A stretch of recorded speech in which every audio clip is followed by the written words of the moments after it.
नीचे आ जाते हैं तो बीच में डिस्टर्ब नहीं करेगा लोग। हाँ नहीं नहीं, यही मैं खाली क्लिप बना। ये तो 2.5 से 3 का मैं ये तालाब है इधर, जो अभी मैं बाद में इसकी क्लिप जोड़ूंगा। हो जाओ, आप भी खड़े हो जाओ। अभी हमारे साथ ये सिनेमा डायरेक्टर है बम्बई के, क्या नाम है आपका? सुमन चौधरी। सुमन चौधरी साहब है। और ये हमारी दिव्य मूर्ति है संजय ठाकुर साहब। तो 2 महीना 1 महीना पहले ऐसा हो गया कि हमारे महाराष्ट्र की जो भूषण है कन्या, कल जो आई थी जया काले, तो वो उसने कहा कि वाक साहब मेरे को कुछ मालूम नहीं, लेकिन कोई बिहार के दरभंगा के साहब ने मेरा नंबर कहाँ से लिया क्या मालूम, और मुझे इनवाइट किया 3 दिन के कार्यक्रम के लिए। मैं बोला अरे कमाल है, तो वो आदमी को हम देखेंगे। तो मेरी स्टाइल क्या है, चोरी चुपके से कुछ काम करना पड़ता है।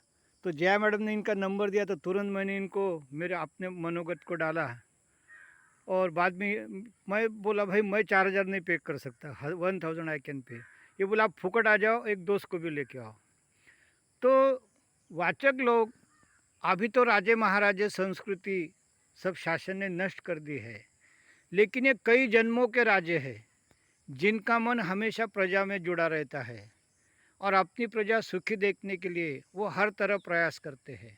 अभी यहाँ संजय ठाकुर साहब ने मुझे बताया कल कि भाई गांव के लोग, बच्चे अमेरिका जाते हैं, बम्बई जाते हैं, उनके माँ बाप के बहुत हाल होते हैं। तो ऐसे में वृद्धाश्रम बनाने जा रहा। अभी हमारे भारत में ही, हमारे महाराष्ट्र में 3 उदाहरण प्रसिद्ध है। एक लड़का क्या किया, माँ बाप को बंगला बेचने को कहा, उनको अमेरिका लेके गया, लावारिस छोड़ दिया, उसका पता फ़ोन नंबर कुछ भी नहीं। तो बेचारे वहाँ के गोरे लोगों ने पैसे जुड़ाए और वो बूढ़े आदमी को वापस इधर भेज दिया। दूसरी बात, 12,000 करोड़ की कंपनी का एक उदाहरण प्रसिद्ध है कि वो बाप बोलता है मेरे बेटे ने मेरे को भिखारी बनाया, आप बेटे पे भरोसा मत करो।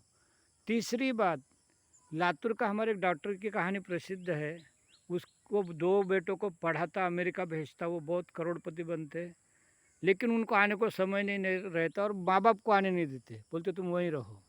जब माँ मरती है तो एक बच्चा आता है 1 दिन के लिए, बोलता दूसरा बच्चा नहीं है, नहीं बोले तुम मरोगे तब दूसरा बच्चा 1 दिन के लिए आएगा। तो ये सब बातें देख के मुझे इतना दुख होता है। और जब डॉक्टर साहब दूसरों के पिताजियों की ये करते हैं कदर, तो कल ही मैंने गेस किया था कि अनेक जन्मों के राजे महाराजे हैं और इनका मन हमेशा प्रजा में जुड़ा रहता है। तो आपको कोई कमर्शियल बिजनेस क्यों नहीं सोचता इसकी जगह, ये बेचो, शहर में कोई कॉम्प्लेक्स बनाओ, ये बनाओ, कोई बहुत सारा पैसा कमाओ। ओके, बहुत बहुत धन्यवाद आपका ऐसा क्वेश्चन पूछने के लिए। बहुत लोग हिम्मत ही नहीं कर पाते हैं कि इसको क्या पूछें। चीज़ क्या है कि जो समाज में यहाँ पे तकलीफ़ है, मैं इसको थोड़ा सा स्टडी किया। 8 महीना तक मैं स्टडी करने के बाद में ये डिसीजन पे आया कि यहाँ के लोगों को ऐसी चीज़ दे दी जाए जो जन्म जन्मों तक ऐसे चलता रहे। ओके, इसके लिए ठाकुर नेचुरोपैथी फाउंडेशन का निर्माण किया। बराबर उसमें क्या है कि अब यहाँ के लोग बाहर जाएं वो बढ़िया, कि बाहर का डॉक्टर आके यहाँ इलाज कर दे वो बराबर बढ़िया। बराबर। तो हमने लोगों के आने जाने की सुविधा कर दी, यहाँ पे आके लोग रहते हैं, लोगों का इलाज करके जाते हैं। तो इस तरह से ये हो रहा है। अब और दूसरी जो एक समस्या थी कि लोगों के पास में पैसा है लेकिन समय नहीं है माँ बाप को देखभाल करने के लिए, तो उसमें उनकी भी गलती नहीं। मैं फ़िलॉसफ़ी बहुत अच्छे से इसको स्टडी करके फिर मैं बात कर रहा हूँ, बड़े होश हवास में बात कर रहा हूँ। मैं कोई तुरंत बच्चों में को डिसीजन दोष नहीं दे के नहीं लेता हूँ। बात कर रहे हैं। हाँ, मैं कोई इमोशन में नहीं बात करता हूँ। जो हकीकत है उसका सामना आज निकल करना ही पड़ेगा। तो आपको अगर बच्चे को पढ़ाना है तो बीवी को वहाँ होना मांगता है, वहाँ पे उनको वो इन्वायरमेंट चाहिए तभी वो अच्छे होंगे। वैसे हालांकि हिस्ट्री कहती है कि गांव में रह के ही बहुत सारे लोग बहुत अमीर, बहुत कुछ हुए, अमीर भी हुए, पढ़े लिखे भी, सब कुछ किए। लेकिन आजकल जो माहौल है शहर का, तो शहर चले आते हैं। माँ बाप जो गांव में रह चुके हैं उनको शहर अच्छा नहीं लगता, बराबर। बोझ लगती है, काटने को दौड़ता है, वो सब होता है।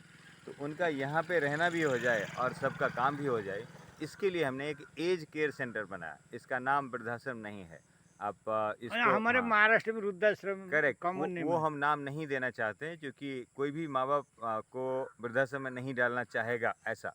तो एज केयर सेंटर में हमने 200 रुपये पर डे के हिसाब से लोगों को रख दिया कि आप यहाँ पे माँ बाप को छोड़ के जा सकते हैं। अभी उन्होंने खाया कि नहीं, वो गिरे तो नहीं, ये सब जिम्मेदारी मेरी। आप आराम से अपना काम करिए, जहाँ पे जिस पर्पज़ से गए वहाँ पे मन लगा के जो देश को देना चाहते हैं, दुनिया को देना चाहते हैं, वो दीजिए, फुल फोकस होके। तो देखा क्या भाई साहब, दूसरे का बाप वो ना गिरे, वो अच्छा रहे, उसकी जिम्मेदारी मैं लूँ, ताकि भाई तू अच्छे से काम कर। धन्य है भारत माता को और ऐसे सपूतों को। मैं आपको जय हिंद जय भारत कहता हूँ। Thank you so much.